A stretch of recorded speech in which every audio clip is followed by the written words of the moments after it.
What's up, guys? Welcome back to Dirt Exhibition. This video is going to be really raw, uncut, talking about my experiences with my first time at the Mint 400. I'm holding my phone, so I'm hoping it's not going to be too shaky. If it is, I'm sorry about that. But yeah, let's dive into it. So I flew out with Team Pelletier Off-Road. They were racing UTV mod class. We were able to secure a 5th place finish out of about, I want to say 13 racers, something like that.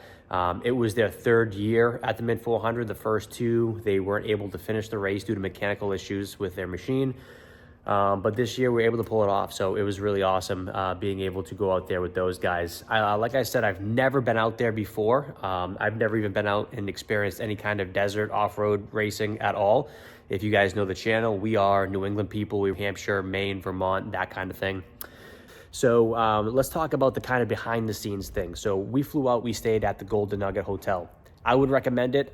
It was a good hotel. It was clean, good food in the area. That's pretty much where everybody is. That's where everything that's happening is. So it was a good spot to stay, and I would definitely go out there to stay again. So the first thing that happened, we had the parade through Vegas. Now, we were able to, you're really a kind of backstage, behind the scenes, so to speak, if you can think about that, when everybody's getting prepped and ready for the parade. So all the trophy trucks, all the off-road cars, basically every car from every class is getting prepped, and we do the a ride through the streets of Las Vegas. Now, we've been riding through the streets before in different circumstances, but to be able to ride through the strip at Las Vegas with the who's who of off-road racing was awesome. It was a good experience for me.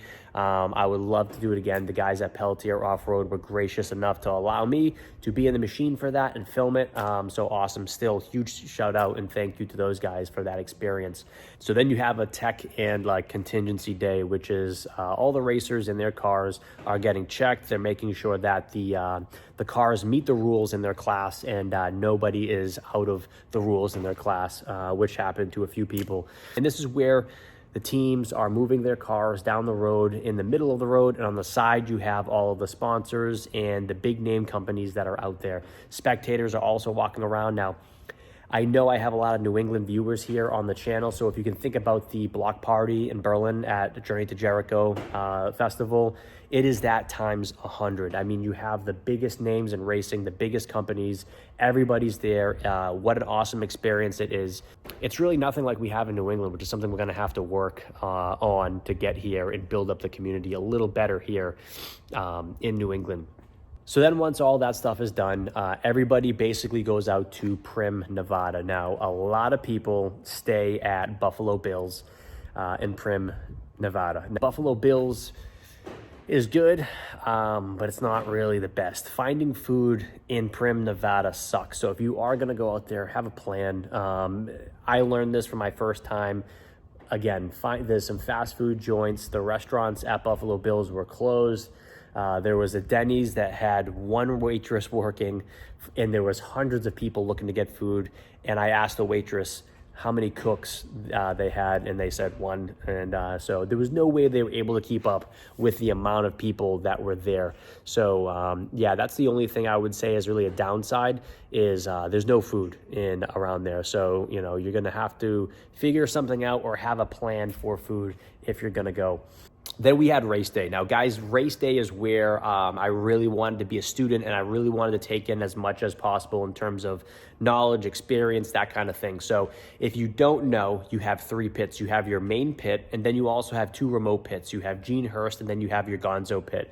I was working with the crew primarily at the Gonzo pit, and it was a cool experience because we were actually right next to the Anderson Bros pit, which is, you know, RJ Anderson, Ronnie Anderson. And so not only was I able to be there for our team, but I kind of was able to look out the corner of my eye and take notes on those guys just to see how they operate, how they function. And again, taking notes just in case Rich and I decide that we want to make the trip out west and race the Mint 400. But yeah, so we were able to do that. We didn't have any issues at the Gonzo pit where we really had to fix much of anything. If anything, in the last lap, one of our lights broke off the mount, and we chose to zip tie it nice and tight, and they were able to finish the race without any issues. So fortunately, the machine held up. It was really awesome. We went back to the finish line, and they finished, and then we went up on stage, and you know, Mark Pelletier and the whole crew got interviewed, which was awesome, which was cool. And yeah, so overall, awesome experience. I loved it. I definitely want to go out again. So the next day was the race day for the big dogs, the trophy trucks. And we started off the day getting some good food at IHOP. That was the best spot to get breakfast, was IHOP across the street. So we got there early, and we didn't have too much of a wait, but we were able to get some decent food at IHOP. Then after that, we headed off to the starting line to watch the trophy truck start, and we watched everybody start, which was awesome. Those things are insane, especially for me being the first time at the Min 400. It was cool to see that and spectate that. Then we headed out to a spectator pit where we were able to park, eat, drink, hang out, have fun, watch the trucks drive by, the helicopters following them. Overall, that was just awesome. And after that was done, we drove to the airport and flew out. So yeah, guys, all in all, Min 400, awesome experience. If you want to experience any kind of desert off-road racing or anything along those lines, you won't be disappointed if you head out to experience the Min 400. Guys, if you have any questions, drop them in the comments. I'll be happy to answer any questions that you have, any recommendations. If I don't know the answer, I will get it for you through some more experienced people with the Min 400.